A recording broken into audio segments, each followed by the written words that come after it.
اعوذ باللہ من الشیطان الرجیم، بسم اللہ الرحمن الرحیم۔ آپ دیکھ رہے ہیں اسلامک چینل۔ امید کرتی ہوں کہ آپ سب خیریت سے ہوں گے۔ اللہ تعالیٰ آپ سب کو خیریت سے رکھے، آمین ثم آمین۔ شان امام حسن علیہ السلام و حسین علیہ السلام۔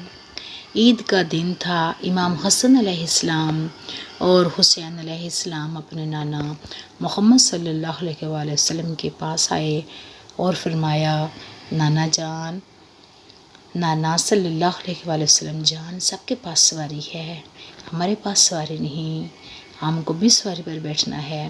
محمد صلی اللہ علیہ وآلہ وسلم نے امام حسن علیہ السلام کو اپنے ایک کندھے پر بٹھایا اور امام حسین علیہ السلام کو اپنے دوسرے کندھے پر بٹھایا اور کہا، حسن علیہ السلام بیٹا، میرے سر کے آدھے بال مبارک تم پکڑ لو اور آدھے بال حسین علیہ السلام تم پکڑ لو، میں تم دونوں کی سواری ہوں۔ محمد صلی اللہ علیہ وآلہ وسلم اپنے شہزادوں کو کندھوں پر بٹھا کر گھر سے باہر آ گئے۔ جب باہر یہ منظر حضرت عمر رضی اللہ عنہ نے دیکھا تو کہا، اے حسن علیہ السلام اور حسین علیہ السلام، تمہاری سواری کتنی خوبصورت ہے۔ اس کے جواب میں محمد صلی اللہ علیہ وآلہ وسلم نے فرمایا، اے عمر رضی اللہ عنہ، سوار بھی تو دیکھ، سوار کتنی خوبصورت ہیں۔ اگر ویڈیو اچھی لگے تو سبسکرائب کریں، لائک کریں، شیئر کریں۔ السلام علیکم۔